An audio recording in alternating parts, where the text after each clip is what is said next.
चक्कर में लड़का को पिटाइल बा।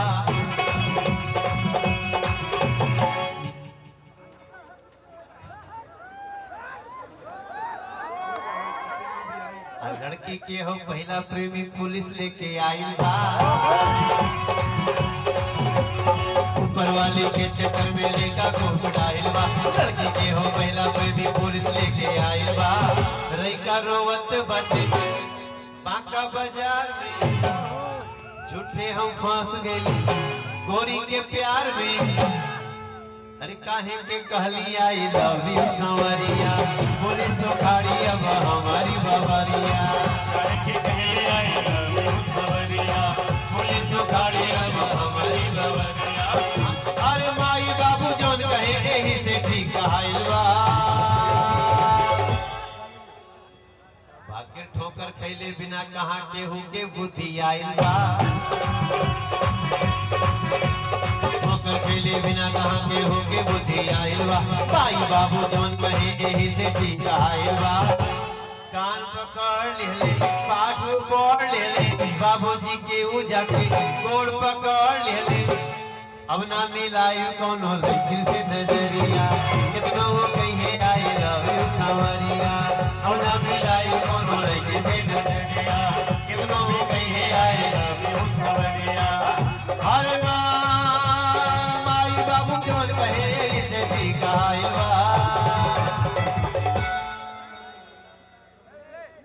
हरे कनवा में शोभे वाली और जूड़ा में लगा के जाली, चाल चलेली मतवाली बगल वाली जान मारेली। क्या बात है।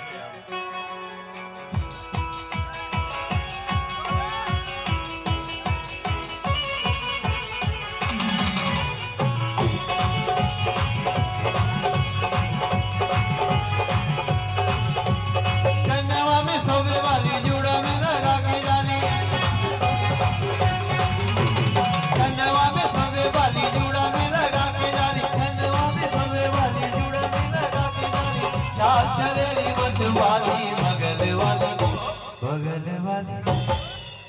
जान मार ली, बगल वाली जान मार ली। जे खैलस ना कैलस धोखा, यूपी चाहे बिहार में। अरे गाड़ के झंडा आइए जाने जाने जहां संसार में। गाड़ के झंडा आइए जाला जाने जहां संसार में। इंटरनेशनल लिट्टी चोखा, ये खैलस ना कैलस धोखा। इंटरनेशनल लिट्टी चोखा, ये खैलस ना कैलस धोखा।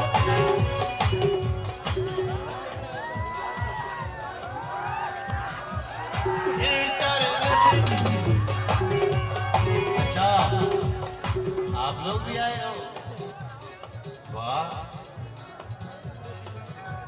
आप लोग हमारे साथ डांस करोगे, मुझे नचाओगे। अरे घर दे रहा हूं इतना कम है क्या? अखबार में छपेगा कि डांस कर करके मनोज तिवारी दे रहे हैं वास्तव यार कर कर। लेकिन ये खुशी है, उत्सव मने के चाहिए कि नहीं मने के चाहिए? जीवन को हमेशा उत्सव बनाना है दोस्तों। जरा मैं जूता पहन लूं, भजन गाते समय ना जूता रहता है तो गवाता नहीं।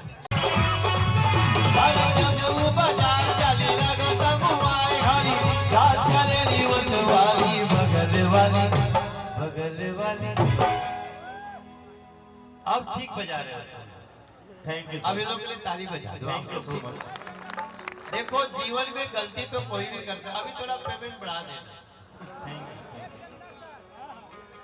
आप लोग खुश रहिए, आपकी खुशी के लिए सब कुछ है। और मैं तो जीवन भर गाना चाहता हूँ, चाहे वास्तु विहार कितना भी बड़ा हो जाए, मनोज तिवारी आज सांसद है, कल और भी कुछ हो जाए, लेकिन मनोज तिवारी गाना गाना नहीं छोड़ेगा, ये आपको विश्वास है। हम गाना गाते रहेंगे। कल हमने एक नया, हाँ भैया, रिंकिया के पापा